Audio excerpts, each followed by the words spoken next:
So the 2019 intake of Conservative MPs are some of the worst people you'd ever hope to meet. One of the least bad of the 2019 intake is an MP called Dehenna Davison, who was the MP for Bishop Auckland. Now, the thing about Dehenna Davison is that as a 2019 intake MP, I don't think she fully grasps what the world that she was coming into was, hence why she's stepping down again. And she's not a transphobe in the way that basically every other Conservative MP is. But even so, she does apologetics for the Conservative administrations of years past. And of course she is a Tory, and all Tories are bad. Just because she's less bad than others doesn't mean she's not bad. And she debated Marina Purkis, friend of the show, one of the better left liberal types in kind of the commentary realm in this country, about the fact that, on average, British people in this country are £10,000 worse off than they would have been if we had continually rising living standards like we had before 2010, since 2010. So we're going to watch this debate, and I'm going to enjoy watching her squirm, Dehenna Davison, as she tries to defend the last 14 years of crushing people's wages in this country. I'm shocked you came to me first on this one. Look, you have to look into what the report's really saying, and it's not saying that people are 10 grand worse off per se. It's saying that because of sort of stagnant growth since 2010, the potential that we could have had if growth had continued would have people £10,000 better off. That context is really important. So naturally, you would expect me to do a bit of digging to see what the context is like in other countries. And when you look at real terms growth from 2010 to the best figures I could find were 2021, in Germany, always thought of as a really high productive, high growth economy, they were on 1.2% real growth across that period. The UK was on 1. Yeah, that's GDP growth. You're talking about GDP growth, not wage growth. Like, wage growth in Germany has outstripped us. Wage growth in the United States has outstripped us. I wonder what they might have done differently. 0.2% across that period. You look at France, 0.9%. You look at Japan, always thought of as a high growth economy, 0.5%. So I think that comparison is really important. And also, one of the things that I think But it's interesting looking at a Conservative MP just inserted into a seat that she didn't expect to win but won anyway, but one of the Conservative members who just happened to get elected as an MP just doesn't understand that the headline numbers of GDP might not translate into real, actually good wages for everybody in this country, which is what's being measured by the stat that's being pointed out in terms of the £10,000 worse off. Because the £10,000 worse off is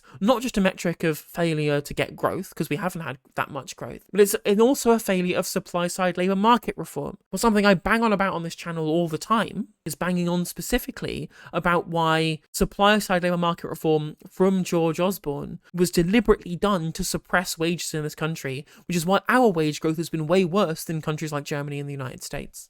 We forget is what the Conservatives did when we first came into power in 2010 with regards to the national minimum wage and with regards to personal income tax thresholds. I did some sort of back of a fag packet calculations just myself here, which I hope are about accurate. But what I found was that in roughly real terms, your inflation across that period was 47.8%. But if you're a full-time worker on the minimum wage, the impact of the increase in minimum wage from 2010 to 2023, plus the impact of the personal income tax threshold rising, so basically a tax cut, means that you're 81.4% better off in your income. 81.4% growth in that versus 47.8% for those the lowest paid in society. That is a good thing, but I think the problem at the moment, people are not necessarily feeling better off. And that's the thing, it's how people are. Yes, because it's all about actually what your purchasing power is. And, we've had, in the last few years as well, the biggest drop in living standards since records began, and continual stagnant labour market activity in terms of increasing actual real terms wages within the private sector and in the public sector for the entirety of the last 14 years. Wage growth is the issue. Productivity is also an issue, believe me. But these things come in tandem because the job market's been hollowed out in favouring the financial sector. And austerity is something to blame for this, because part of our productivity problem is also a gigantic lack of investment, because we've been the lowest investment economy in the G7 for this last 14-year period as well. It's just so silly. Feeling. Now, are the Conservatives to blame for that? Again, context is really important. The world has faced a crisis with COVID. Europe has faced a crisis when it comes to energy bills because of what's going on in Ukraine.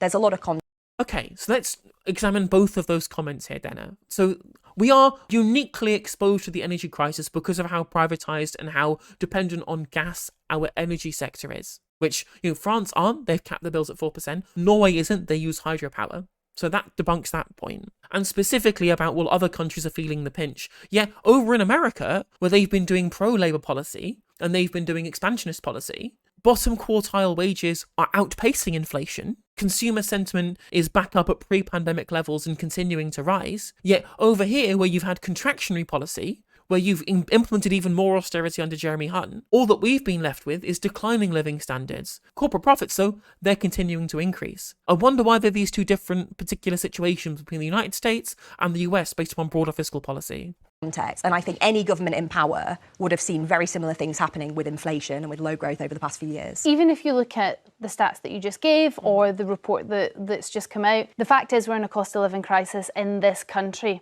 And there are a few things that could point towards that. One of which a lot of people who are going to call are probably going to say Liz Truss. Yes, exactly. Very good point, Dragonfire. She's ignoring the massive increase in 0 hours contracts by referencing only full-time employed people. 100%. You're absolutely correct. Thank you for pointing that out in chat. So doesn't the Conservative Party have to take some responsibility for this? Any government in power has to take some responsibility for the actions. But what I'd say is that some of the impacts could have been mitigated by much longer term planning. So we think about energy and energy resilience, for example. Energy bills, I think, are one of the key things people have been worried about, certainly last winter and, the winter before, given how much the prices had risen. If the UK had better energy resilience and energy security, homegrown, more nuclear, more renewables, for example, that means... Whose fault is that? Whose fault is lack of investment in renewable energy, Dehenna? Which government's been in charge during the period where we should have been building these things? Well, at least she admits it. You wouldn't have to rely on those foreign imports. And that's long-term decisions. That's Labour going back from 97. It's the Tories back in the 80s. It's a long-term thing, and I think that has to be a focus of any... Yes, so it's the Tories in the 80s, the Blair government in the 90s and 2000s, and the Conservative government for the last 14 years. I wonder what political ideology underpins that very specific period of a lack of investment in energy security, chasing short-term profits. What did we do to our energy industry in the 1980s that might have made them chase profits over resilience? Answers on a postcard, chat.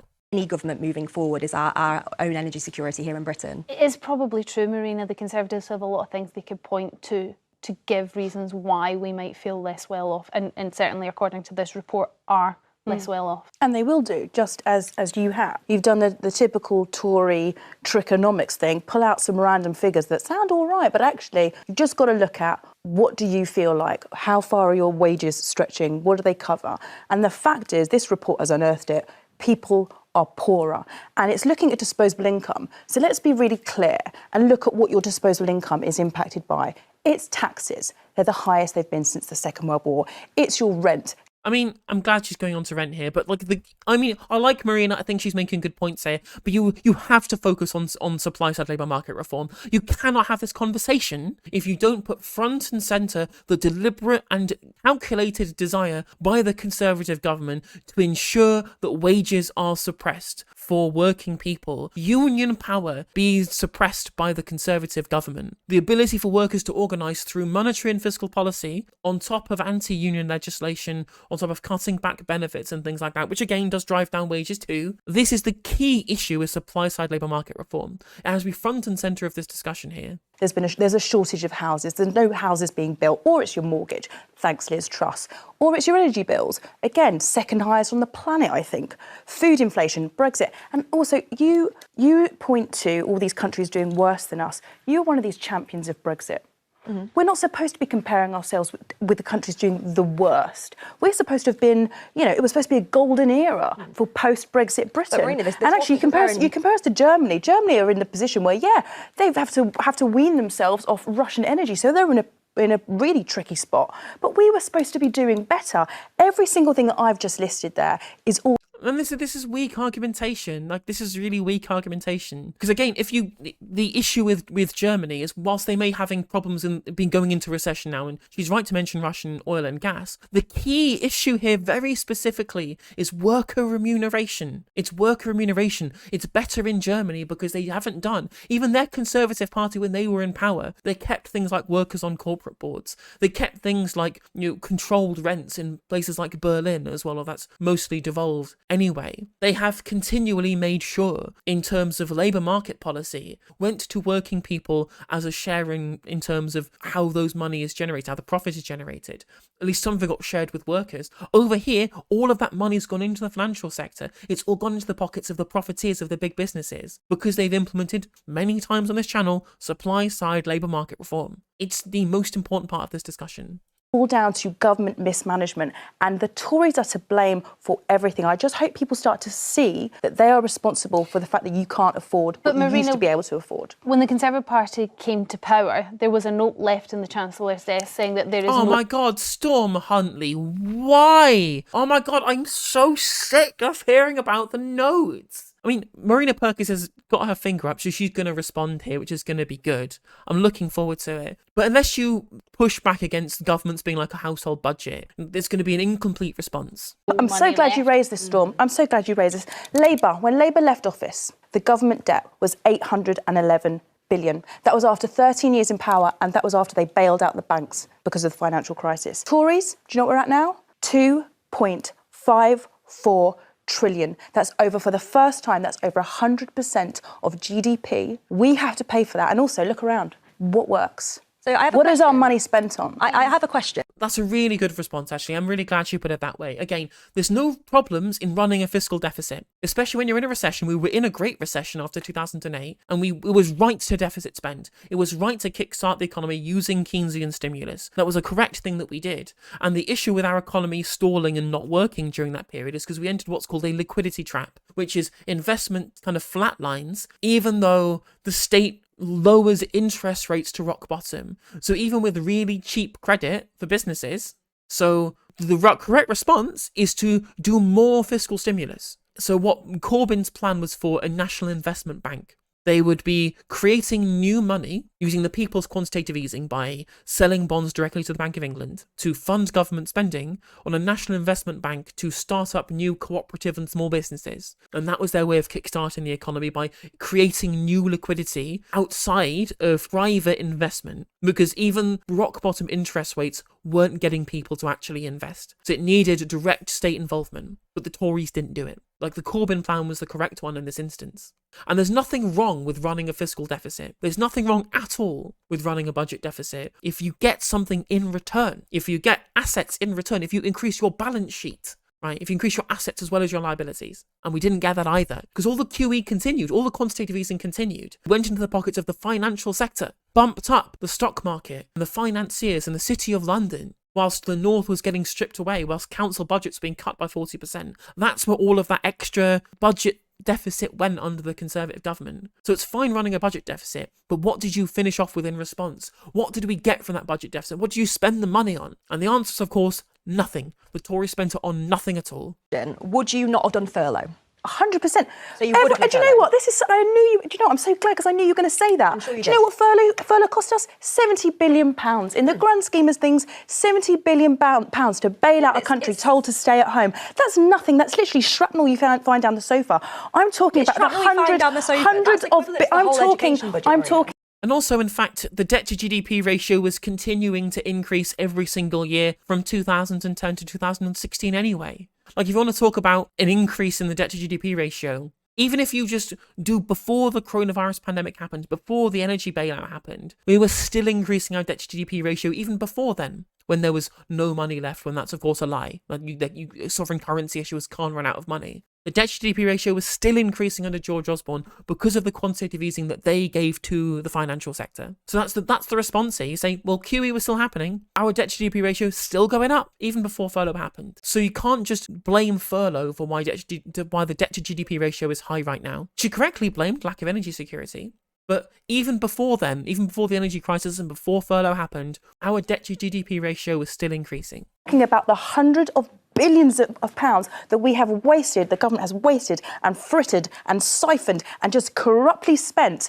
And nothing is better. The health service, schools, our councils are all looking to go bankrupt. Like, nothing is better. They are so shoddy. I wouldn't let them take charge of like a tenner to go to the shops and buy some milk. So furlough clearly wasn't the biggest spend in terms of it was COVID. a factor. I mean, £70 billion, in terms please. of the debt rising, the most significant rise came off the back of the COVID pandemic. But we have to remember something here. 2.54 trillion, Marina, 70 billion in 2.54 trillion is nothing. May I? Go for it. Thank you, I appreciate it. We have to look at where we are. I like to think about the sort of government debt sort of settlement as like credit card debt. It makes it a bit easier for me to understand on a personal level. It's almost like you're specifically using that analogy, even though you know it's incorrect. It makes other people in the country, it makes the general public, when they hear these analogies that literally are untrue, favour your political opinions on austerity. You're literally fabricating nonsense. I like to use this analogy because it makes sense to me, even though the analogy is literally untrue, because working people with credit cards are not sovereign currency issuers. The problem is, when we came into power in 2010, the deficit was so significant. Every month we were overspending. Every month we were spending on our credit card. We were put in place austerity in 2010 to try and get that under control. That worked really well, didn't it? Yeah, because it didn't, because the debt to GDP ratio still increased, and you still continued quantitative easing. You still continued QE to prop up the financial sector. QE was never stopped. You're absolutely right, Set the Shallow. This is just absolute macroeconomic nonsense from Dehenna Davison. Just straight up lies. Absolute lies from Davison. No. Initially, it did actually. No, it's Initially, not. it did. Nothing about Initially, austerity. it did, The austerity has now resulted in more inequality. We've got the part of the reason for our low productivity is we've got a very inactive and sick country. Why are they sick? Well, it's those record waiting lists, for example, and mental health. Like no one's been dealt with their mental health. This is where the debt and deficit point is so austerity has been important, proven. though. Austerity has been proven to have killed over 100,000 people. Like this didn't work. No one benefited I'm really from not it. going to let this one go, because the point is, if you're spending on your credit card every single month, the debt rises. But National debt is not like credit card debt. Come on. Oh my God, I'm going to lose my mind. Because it's the same neoliberal, garbage, monetarist nonsense that we've heard over and over and over again from people who don't understand how the economy works. And these are our elected representatives. Margaret Thatcher tried to trick people with this household budget, credit card budget. It doesn't work like that. Go on, if you Marina. invest in infrastructure, it actually pays back. Okay, let Dehenna finish her point. 2 points. Firstly, Yeah, exactly. Businesses literally do this. You borrow money, you invest it in assets, and then you take that away from your liabilities. That's literally how businesses work. our monthly debt repayments now are larger than our entire education budget.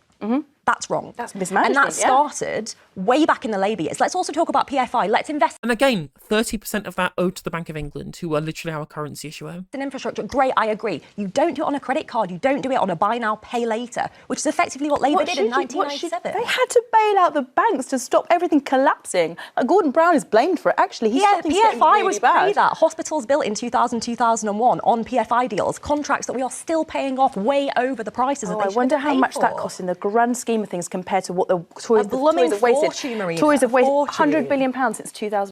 Yeah, getting the private sector into our public sector is a really bad thing. I agree, Dehenna. I am glad, Dehenna Davison, you are pointing how bad it is when we get the private sector involved in the public sector. I'm glad you agree. I'm glad you agree that that's a really bad thing. Jesus Christ, I almost burst a blood vessel watching that. But you know what? Fair play to Marina. I was knocking her at the start, but she pulled it back, and she really and truly pulled out of the bag at the end there. Really, I mean, because it's just nonsense. It's just nonsense that these people learn as received wisdom from all of their little monetarist pals in the think tank sector or whatever, and they regurgitate it as if it's fact. And it's not, it's nonsense, it's complete nonsense.